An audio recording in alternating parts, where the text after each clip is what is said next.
Hey guys, welcome back. I have had a drawer full of reviews that need to be done, and now with everybody on the keto craze, I'm just going to jump into it.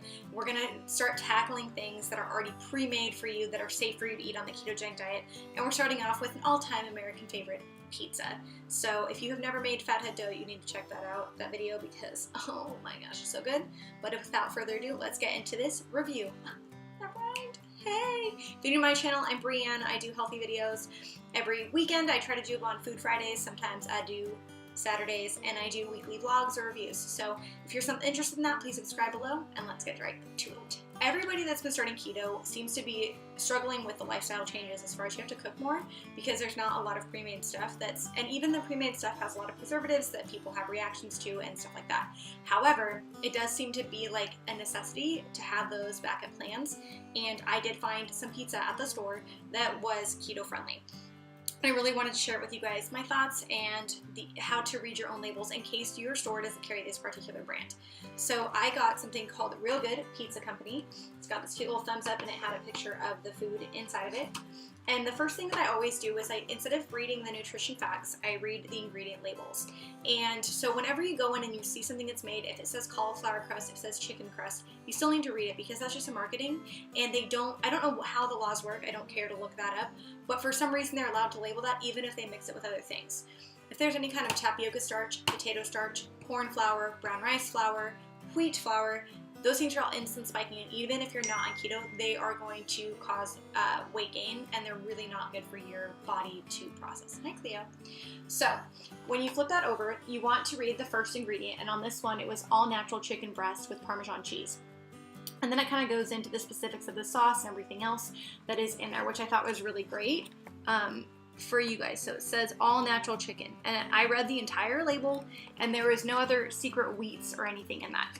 And of course, when you go to the nutrition label, it's per serving amount. So a lot of the times they won't say sugar, even if there is sugar down here, which is why I always start with the ingredient labels.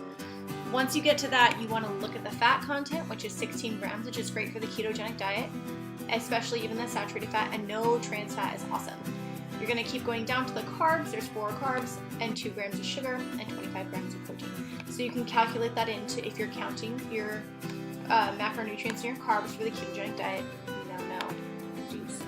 So you would subtract any dietary fiber, in this case there's 0, from the total carbs. Just so you know. So we got 2. All right. So you have 4 carbs for this pizza, and it says half of a pizza is a serving size. So that's kind of important to know if you're really serious in counting. I don't anymore at this point. I feel like I've gotten to a good point where I can feel it. And you have microwave and conventional ovens. I don't use a microwave because the way that a microwave works, go look it up, or if you want a video, comment microwave below, because why I don't use it, basically destroys the nutrients in your food and it's really freaky. So I only use mini convection ovens now, and I will say that I did use a microwave with this at work, and I had another flavor as well.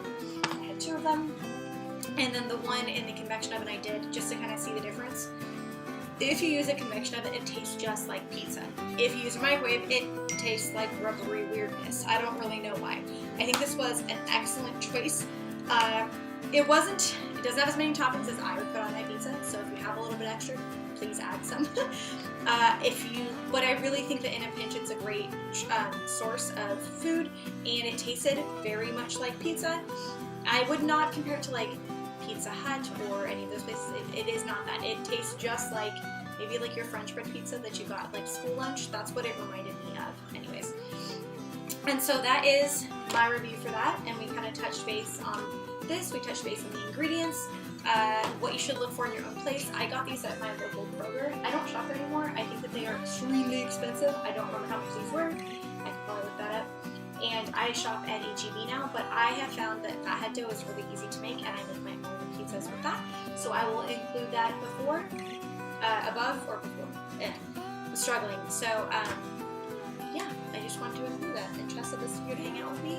And this was the shortest video I think I've ever done, but I just wanted to get it out there so that you guys have some go-to meals. If you want to see more of me and more of these reviews, comment below with some things that you'd like to see if they're actually approved, and I will look into them. And if you have any questions more about the flours and products, ask me any questions you have in the comments below.